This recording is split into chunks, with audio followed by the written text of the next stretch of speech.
से आत्मा है, जो 16 कला संपूर्ण बनने वाली कृष्ण की आत्मा है, वो प्रवेश करती है,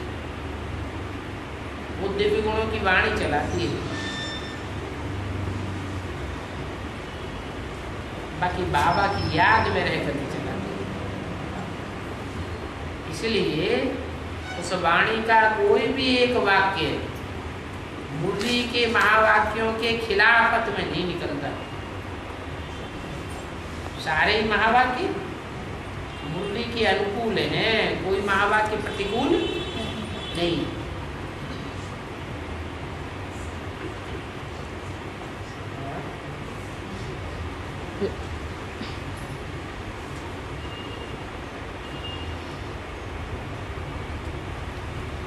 लेकिन गुलजार दादी की तन भी, गुलजार दादी का आत्मा भी 84 जन्म लिए हुए है ना, इसलिए पतित है ना, जन्म से ही पतित है ना बाबा,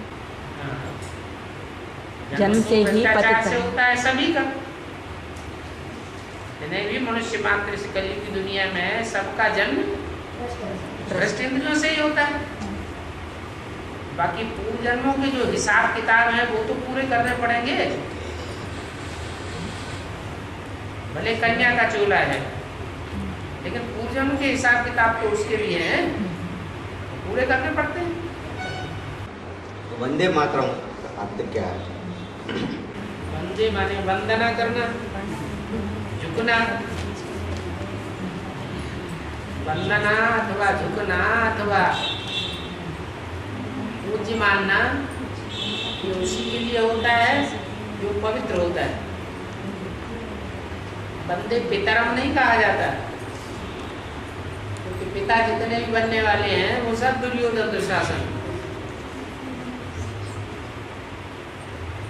दुष्ट युद्ध करते हैं, जोर जबरदस्ती करने वाले होते हैं।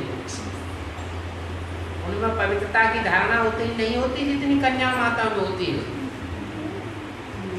इसलिए कन्या माताओं में भी नंबरवार हैं। कोई फिर सुपर्णखा पूतना भी होती है, कोई कम कोई ज्यादा, लेकिन उनमें कोई ऐसी माता भी कन्या भी है जो 100% पवित्रता वाली है। 84 जन्मों में भी एक के साथ कनेक्शन रखा है, देह का कनेक्शन, इंद्रियों का कनेक्शन, अनेकों के साथ उसका कनेक्शन नहीं हुआ है। इसलिए उसका नाम पड़ गया भारत माता, वंदे माता।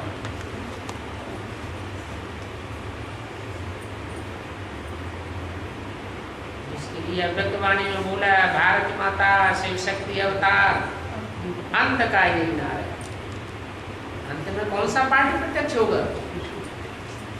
वैष्णवी शक्ति का पाठ प्रत्यक्ष होगा, वही भारत माता है। विश्व देवता भारत में गाया हुआ है, भारत में प्रवृत्ति मार्ग को मानते हैं। विष्णु है ही प्रवृत्ति मार्ग की यादगार। वैष्णवी देवी और गंगा दोनों अलग अलग आत्माएं हैं, ये लेकिन एक ही आत्मा है बाबा। गंगा और वैष्णवी देवी, गंगा भी अलग है, यमुना भी अलग है, सरस्वती भी अलग है और वैष्णवी भी अलग है। अलग अलग नहीं होती तो इनका अलग अलग जो गायन चला आ रहा है, भक्ति मार्ग, गंगा यमुना सरस्वती, तीनों नदियों का जाकर इलाहाबाद में मेल होता है।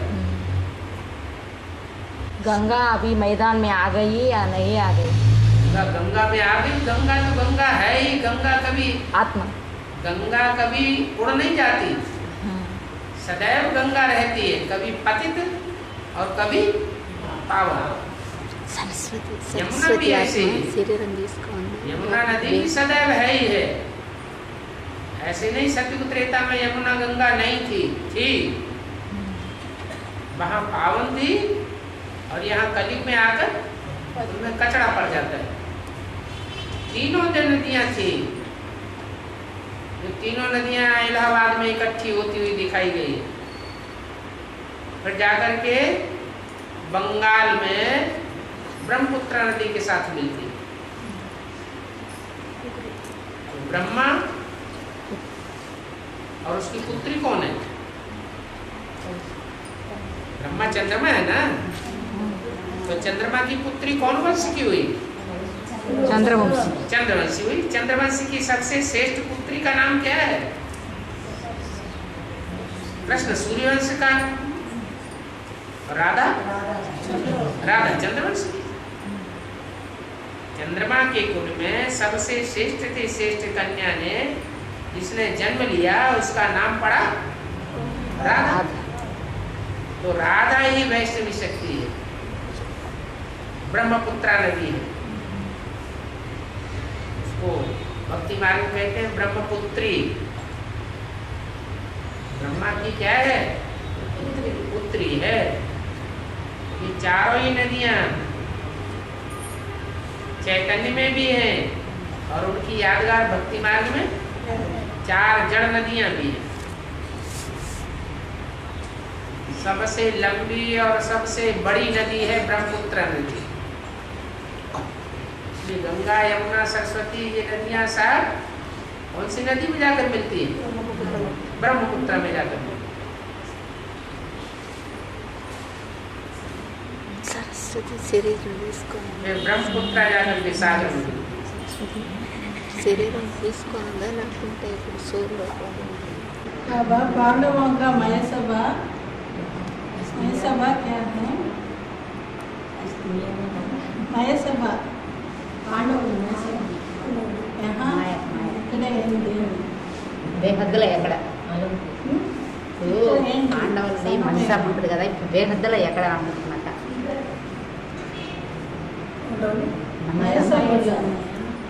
బేహద్దులో ఎక్కడ అంటే ఇప్పుడు ఇక్కడ జరగాలి కదా, ఇదే కదా పాండవులు కౌరవులు. कौरव पांडव सभी है ना, तो शास्त्र में जो लिखा है पांडवों का जो मयसभा है उसमें दुर्योधन जाता है तो कथा कहानियाँ बना दिया है। यहाँ ही चलता है क्या? कहाँ जाता है? पांडवों का अभी किला तैयार हो रहा है। इस किले के लिए कहा है कि पांडवों का किला ऐसा बन जाएगा जिसमें एक भी भिखारी प्रवेश नहीं पाँव नहीं रख सकेगा। अभी बना नहीं है, बन जाएगा। उसका नाम रखा जाता है इंद्रप्रस्थ। पांडवों के किले का नाम इंद्रप्रस्थ। बाबा यमुना की आत्मा सरस्वती की आत्मा तो प्रत्यक्ष हुई, लेकिन गंगा की आत्मा अभी प्रत्यक्ष हुई गंगाएं निकली है सबसे बाद में, लास्ट में। हाँ। ज्ञान गंगा निकलती है सबसे बाद में। ज्ञान गंगा के किनारे चौकड़ी मार करके कौन बैठते हैं? सन्यासी लोग। जब सन्यासी निकलेंगे तब तुम बच्चों की विजय हो जाएगी। अभी विजय हो रही है कि हार भी हो रही है? अभी तो हार हो रही है, लेकिन जब सन्यासी इस बात को समझ जाएंगे तो तुम बच्चों की विजय हो जाएगी। तो गंगा के किनारे किनारे बैठे बैठे जो सन्यासी है उनमें प्योरिटी की पावर जन्म जन्मांतर की बहुत है। और जब सहयोगी बनेंगे तो चारों तरफ आवाज फैल जाएगी। लेकिन वो निकलेंगे तब जब गंगा निकलेगी। एक गंगा नहीं है, ज्ञान गंगाओं का भी हुजूम है और वो निकलती है उत्तर भारत से।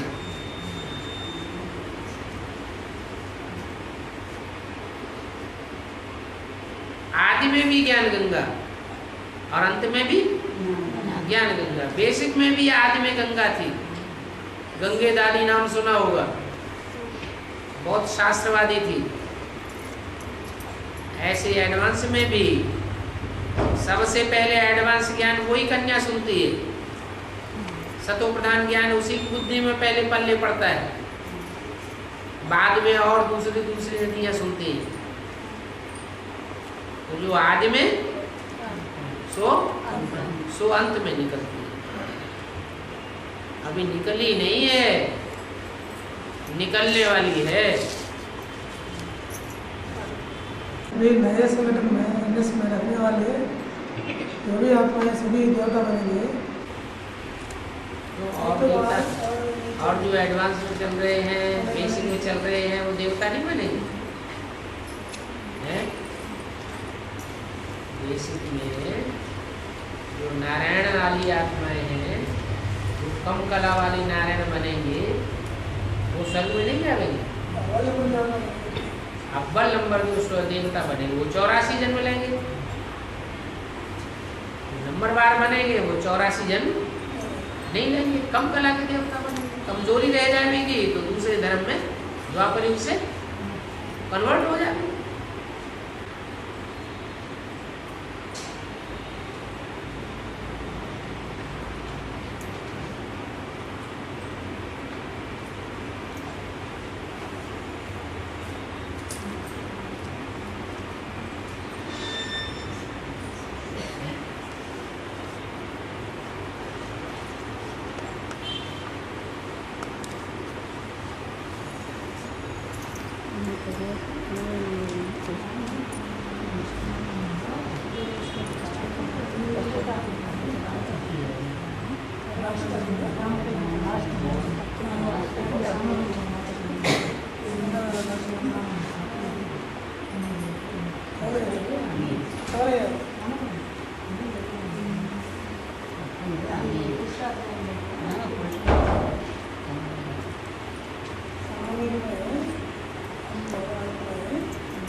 जब हर आत्मा का पार्ट खुलता है तो अमीर बन जाती है।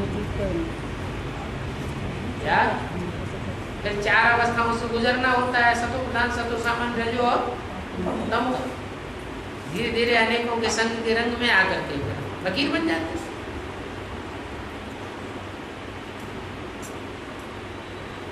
संगम युग में ही 4 अवस्थाओं से पसार होना हो जाता है। సంగమయుగంలో మొదటగా మీరు జ్ఞానంలోకి వచ్చినప్పుడు మీరు అమీర్, ఎందుకంటే సతోప్రధానం ఉంటారు కదా. తర్వాత సతో రజో తమోలోకి వచ్చినప్పుడు ఫకీర్గా అయిపోతారు. ఎందుకంటే అనేకుల యొక్క సంఘ యొక్క రంగులోకి వెళ్ళిన కారణంగా మనమే సతోప్రధానం, మనమే తమోప్రధానం అయ్యి ఫకీర్ అయిపోతారు.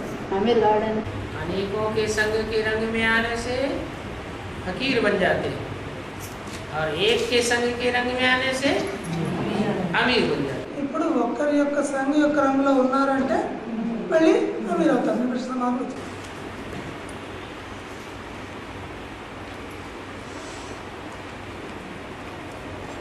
अभी एक शिव बाबा, दूसरा न कोई, ऐसी स्टेज में कितनी देर टिकते हैं? మాకు ఒక శివబాబా తప్ప ఇంకెవరూ లేదు అనేటువంటి స్థితిలో ఎంతసేపు ఉండగలుగుతున్నాం మనం?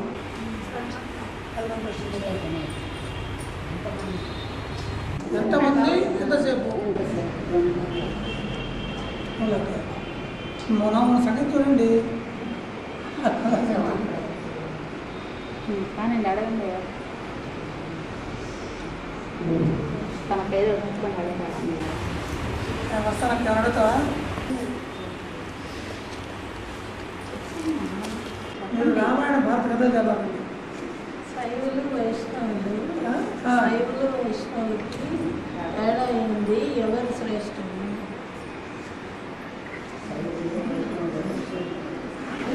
ఎవరు శ్రేష్ఠులు? ఈ दुनिया में शैव और वैष्णव होते हैं, उनमें श्रेष्ठ कौन है? शिव के फॉलोअर्स शैव और विष्णु के फॉलोअर वैष्णव।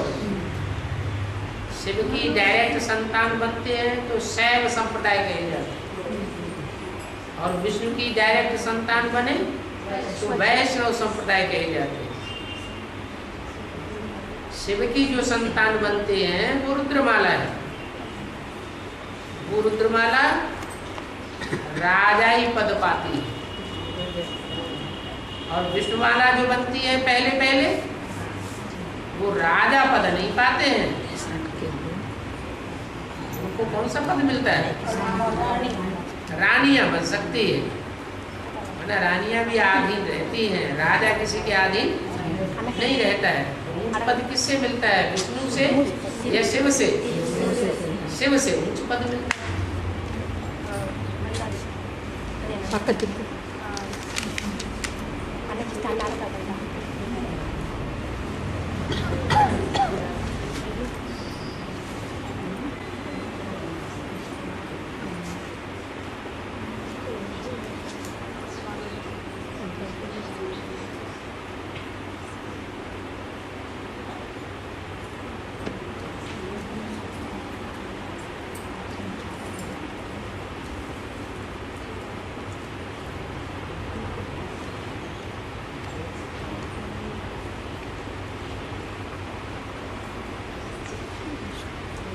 तो एक कन्या पूछ रही थी, एक कासट में बाबा ने कहा जो भी अभी का धन दौलत सब भूख द्वारा, अग्नि में और चोर द्वारा, मिट्टी में खलास हो जाता है।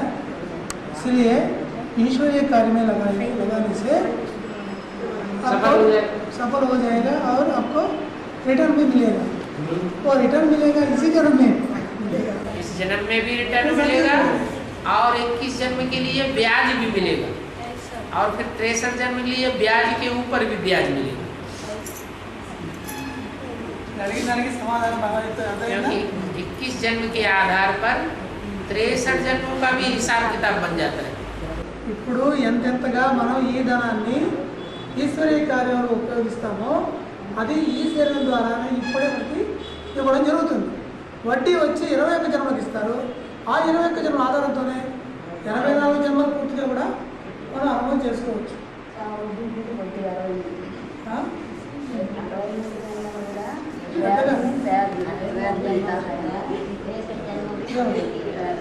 अभी जो ईश्वरी यज्ञ में दे रहे हैं, जब अकाल पड़ेगा पानी की एक बूंद भी तरसेंगे लोग, और रोटी का एक टुकड़ा भी नहीं मिलेगा लोगों को खाने के लिए। उस समय ईश्वरी यज्ञ में पलने वाले बच्चे भूख नहीं मरेंगे। उस समय इतनी महंगाई बढ़ जाएगी कि जो अभी एक नोट काम करता है, वो नोटों की गट्टी वो काम नहीं कर सकेगी। तो कितनी वैल्यू बढ़ जाएगी। यज्ञ में जो अन्न होगा उसकी बहुत वैल्यू बढ़ जाएगी। अभी भी दुनिया में खाद्यान्न बहुत कम हो गया है, बड़ी बड़ी फैक्ट्रियां बनती चली जा रही हैं, बड़े बड़े कारखाने तैयार होते चले जा रहे हैं, लेकिन अनाज कोई नहीं पैदा करना चाहता, क्योंकि खेती में कुछ पैदा ही नहीं होता, मेहनत कोई करना नहीं चाहता। ऐसे होते होते होते जब अकाल पड़ेगा तो चारों तरफ भुखमरी फैल जाएगी। उस समय बाबा के बच्चों को जरूर मिलेगा। तो जितना दिया है उतना सब वापस मिल जाएगा। जिन्होंने दिया होगा उनको मिलेगा, जिन्होंने बाबा की बैंक में जमा किया होगा उनको मिलेगा, नहीं किया होगा, बैंक में डाल के रखा होगा तो बैंक का फेल हो जाएगा, जमीन उगाड़ के रखा होगा, भूकंप आएगा जाने कहाँ का कहाँ चला जाएगा, आग जला देगी। घर में दबा के छुपा के रखा होगा, चोर ले जाएंगे। लेकिन बाबा के भंडारे में जिन्होंने ईश्वरीय सेवा में लगाया, ईश्वरीय सेवा में लगाने का मतलब ये नहीं है कि ब्रह्मा कुमार कुमारियों को दे देना, या भाग दौड़ करके ईश्वरीय सेवा में लगाया जा सकता है।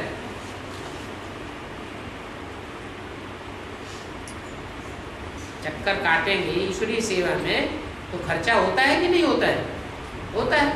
उस तरीके से जो ईश्वरीय सेवा में खर्च करेंगे उनको रिटर्न में जरूर मिलेगा और इसी जन्म में मिलेगा, ऐसे नहीं अगले जन्म में मिलेगा। जितना लेंगे शिव बाबा उतना इस जन्म में रिटर्न भी कर देंगे और 21 जन्मों के लिए ब्याज भी मिलेगा। इतना बड़ा ब्याज दुनिया में और कोई दे ही नहीं सकता। और फिर ब्याज के ऊपर भी ब्याज मिलता है, वो 63 जन्म मिलता है।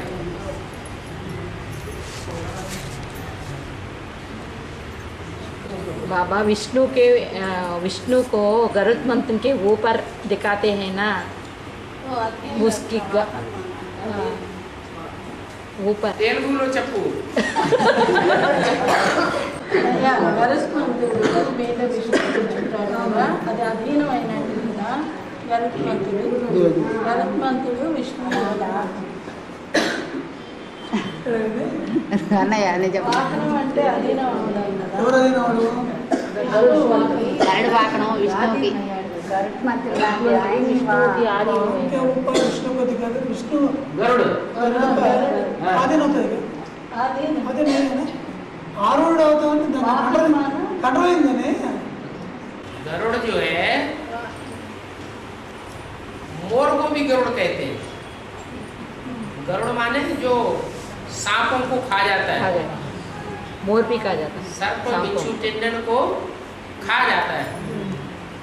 तो दुनिया में जितने भी दुखदाई हैं राक्षस, उन राक्षसों को निगल जाने वाला वो पक्षी है, ऊंची स्टेज में उड़ता है। वो कोई पक्षी गरुड़ कोई और है नहीं दूसरा। शिव बाप जिसमें प्रवेश करते हैं वही गरुड़ पक्षी है। और जो इस दुनिया में पवित्र रहने वाली कन्याएं हैं, माताएं हैं, उनके अधीन होकर रहता है। क्या माने? वो कन्याएं माताएं जो पवित्रता का आधार है उनके अंदर में रहता है, दूसरों के अंदर में नहीं रहता। जैसे कि देवी की सवारी इसके ऊपर दिखाइए, शेर के ऊपर। तो शेर कोई दूसरा नहीं है, ये कांटों का जंगल है दुनिया। इस कांटों के जंगल में 3 शेर हैं विशेष। बाबा कहते 3 शेर नहीं है, उनमें एक घोड़ा है, एक बकरी है, एक शेर है। तो जो एक शेर है वो शंकर के ऊपर ही देवी की सवारी होती है। अब वो सवारी दिखाएं और चाहे छाती के ऊपर शंकर की छाती के ऊपर देवी का पांव दिखाते हैं। पांव दिखाना माना आधीन कर लेना। भगवान तो प्यार के अधीन होता है, जोर जबरदस्ती के अधीन नहीं होता। भगवान का जो काम करेगा भगवान को वो प्यारा लगेगा। शंकर का काम क्या है? दुनिया का पतिता आसुरी दुनिया का विनाश।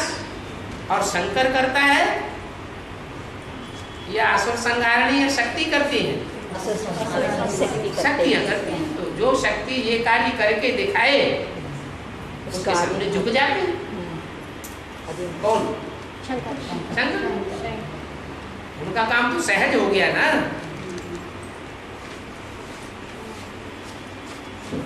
कोई गाय है, लात मारती है लेकिन दूध तो देती है। तो दूध देने वाली गाय का लात खाना खराब बात है क्या? है ऐसे ही प्यार के भूखे हैं भगवान। सच्चा प्यार दुनिया में कोई नहीं देता, सब स्वार्थी है। रथ का सुख भोगने वाले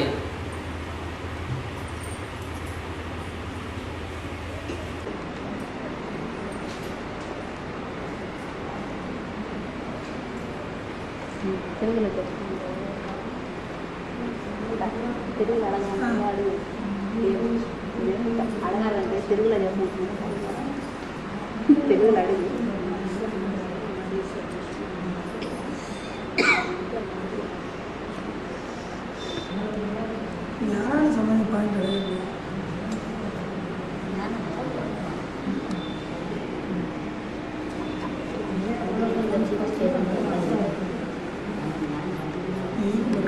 ಕೆಲಸ ಡೌನ್ ಸೈಡ್ ರಾಮಾಯಣ ಭಾರತ ಸಂಸ್ಥೆ ಅಡುಗೆ ಪ್ರಶ್ನೆ ಅಂದ್ರೆ ಅರ್ಥం కావాలి.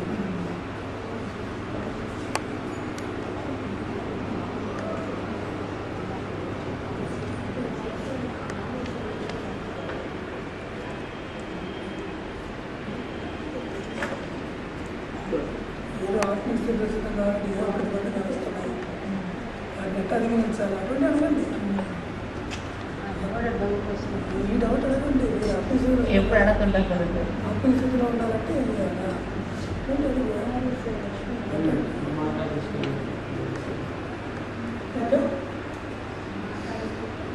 నర్సే నారాయణ నారీసే లక్ష్మి అంటున్నారు కదా, రుద్రమాలలో వాళ్ళు నారీలు కూడా లక్ష్మీలు అవుతారా?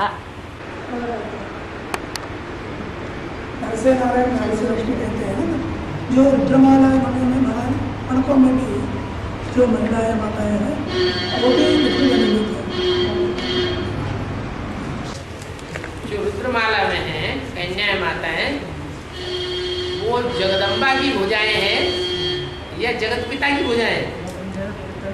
किसकी भुजाएं? जगत पिता की भुजाएं। रुद्रमाला में जो कन्याएं माताएं हैं वो जगदम्बा की भुजाएं हैं या जगत पिता की भुजाएं हैं? जगत पिता तो पुरुष है, पुरुष की भुजाएं भी पुरुष है और जगदम्बा की भुजाएं स्त्री हो। जगदम्बा कन्या माता है तो भुजाएं भी कन्या माता होंगी। न जगदम्बा को पुरुषों की भुजाएं लग जाएंगी। आत्मलब्ध पुरुष का भाव स्वभाव संस्कार जो होंगे वो जगदम्बा जैसे होंगे ना, ऐसे ही है। जो जगदम्बा है वो पार्ट रुद्रमाला में कन्या माता हुआ है, क्योंकि घर गृहस्थ की कीचड़ में रह करके कुछ न कुछ दुनिया की छींट लगती जरूर है। और वो विजयमाला में से अगर कन्या माताएं चाहें तो उनको पवित्र रहने से कोई रोक नहीं सकता। पवित्र रहती है, पवित्र रहने वाली। पवित्रता बड़ी चीज नहीं है। अगर पवित्रता ही बड़ी चीज होती तो भगवान को इस सृष्टि पर आने की दरकार होती? भगवान अपवित्र के लिए आता है या पवित्र के लिए आता है? अपवित्र को पवित्र बनने के लिए, बनाने के लिए आता है। तो रुद्रमाला में जो कन्याएं हैं माताएं हैं वो भी कीचड़ की दुनिया में है और पुरुष तो हैं ही कीचड़ की दुनिया में जिनके लिए भगवान आया हुआ है। अब वो कन्याएं माताएं हैं उनमें से कोई के स्वभाव संस्कार बदल जाएंगे, पूरा पुरुषार्थ कर लेंगी तो हो सकता है उनके हार्मोन्स भी चेंज हो जाएं, वो स्त्री चोले से पलटकर पुरुष चोला बन जाए। पुरुष चोला बन जाएंगी तो नर से क्या बन जाएंगी? फिर नारायण बन जाएंगे।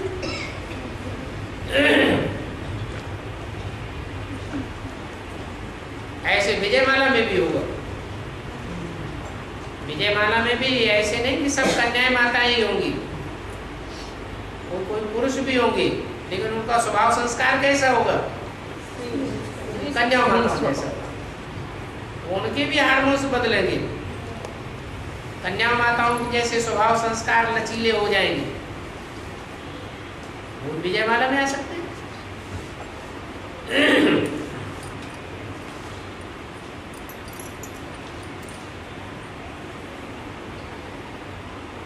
ఆత్మిక స్థితిలో ఉండాలంటే మనసు ఒక నిలబడటం లేదు బాబా, ఎట్లా ఉండాలి? आत्मिक स्थिति में स्थित होने में मन काम नहीं कर रहा है, अच्छे काम नहीं कर रहा है, కష్టంగా కట్టేయాల్సినట్టు मेहनत करना पड़ता है। ऐसे दिख रहा है। क्या जैसा संग वैसा रंग लगता है। जैसा अन्न खाएंगे वैसा मन बनेगा। विकारियों का संग करेंगे तो विकार पीछा करेंगे। ఎటువంటి ఆహారం తీసుకుంటామో ఆ విధంగా మనసు పనిచేస్తుంది. అదేవిధంగా ఎవరి యొక్క సందులో మనం ఉంటాం ఎక్కువగా వాళ్ళ ప్రభావం మనకు ఉంటుంది. దానివల్ల మీకు ఆ స్థితి రావడంలో ఇబ్బంది అవుతుంది. तन को ईश्वरीय कार्य में सेवा में लगावेंगे तो ईश्वर उजूरा देगा। మనని ఈశ్వరీయ కార్యంలో పెట్టినట్టయితే ఆ యొక్క కార్యానికి తగిన కూలి తండ్రి ఇస్తాడు మీకు. जहाँ हमारा तन होगा वहाँ हमारा मन होगा। भगवान ईश्वर मन हमारे को खींच लेगा, माया नहीं खींच पाएगी। ఎప్పుడు మన శరీరాన్ని తీసుకొచ్చి ఈశ్వరీయ సేవలో పెడతామో దానికి సంబంధించిన ధనాన్ని తండ్రి ఇస్తాడు. ఎక్కడ మన తనం ఉంటుందో అక్కడే మన మనసు కూడా ఉంటుంది. మాయ అప్పుడు లాగదు, వాడు మాయ యొక్క ఆకర్షణ నుంచి బయటపడిపోతాం. కాబట్టి మన శరీరాన్ని ముందు ఈశ్వరీయ సేవలో పెట్టాలి. దాని ద్వారా నీకు ధనం కూడా ఇక్కడే జరుగుతుంది. కాబట్టి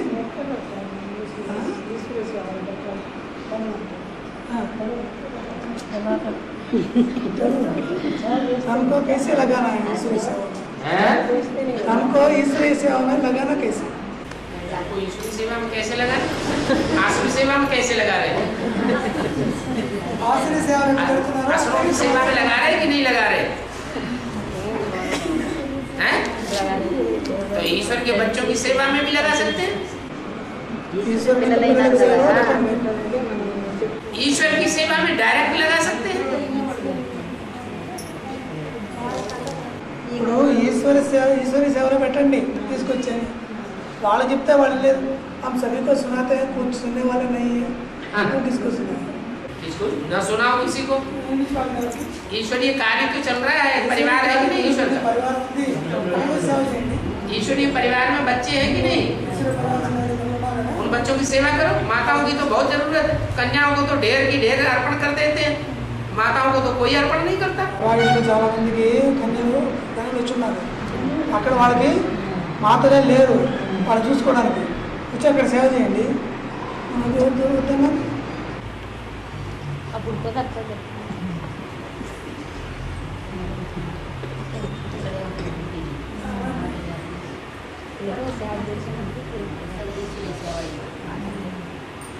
जितना गुड़ डालेंगे उतना मीठा होगा।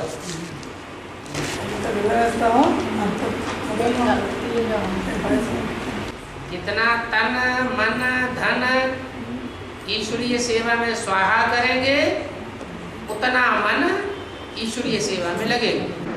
ఎంతెంత తనువు మనసు ధనము ఈశ్వరీయ కార్యంలో పెడతామో అంతంత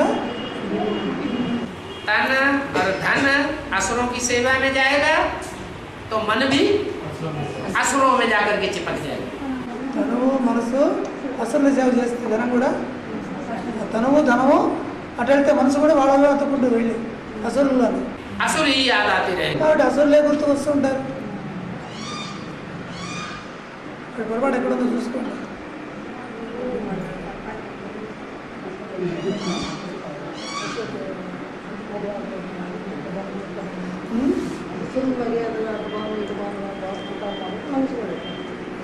అనుకుంటే సరిపోతుంది. తగ్గించుకోవడం మానేసుకోవడం, తగ్గించుకుని ఇంకా కొద్ది ఉంటాయి.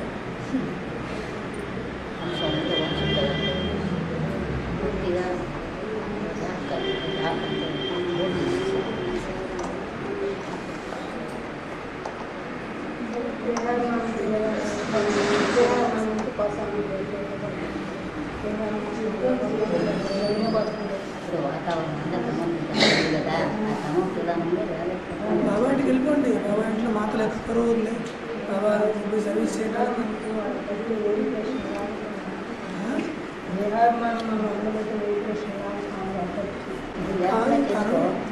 మీ తనువు ధనము అక్కడ ఉంది కాబట్టి మనసు అక్కడికి వెళ్తుంది. మీ తనువు ధనము అక్కడే ఉంది కాబట్టి మీ మనసు అక్కడ అవుతుంది. ఇక్కడ పెట్టండి, ఇప్పుడు బాబా మళ్ళీ ఎక్కడ మాయ ఇప్పుడు చూస్తాడు, మాయ మళ్ళీ లాక్కుండా చేస్తాడు. ఇక్కడ బాబా ఇంట్లో సర్వీస్ ఉంది, బయలుదేరండి.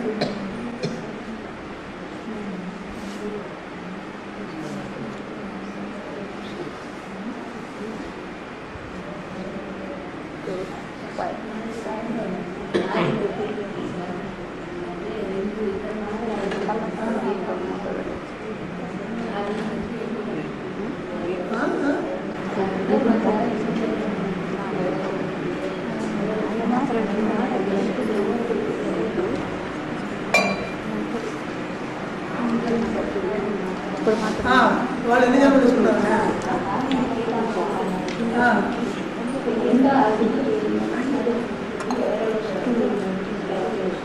बाबा आदि में 2 माताएं थी, एक है गीता माता, बाकी दूसरी माता है। वो माता कितने जन्म लेती है, कैसे कैसे क्या क्या नाम होता है? मन बोल के। आदि में 2 माताएं थी, दोनों ही गीता माता, एक सच्ची गीता और एक झूठी गीता।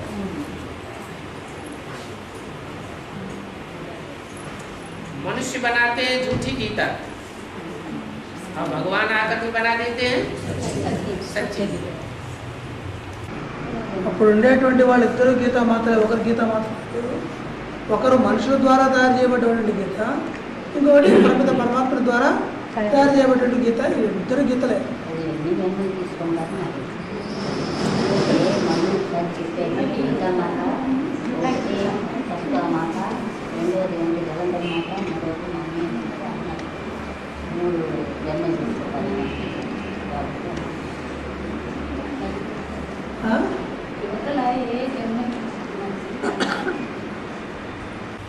అన్నయ్య सबसे पहले మాయా సరెండర్ పోతీ హే అన్నారు కదా, ఇప్పుడు ఆ మాయ అనే ఆమె లేదు కదా, ఇప్పుడు ఏంటి పరిస్థితి?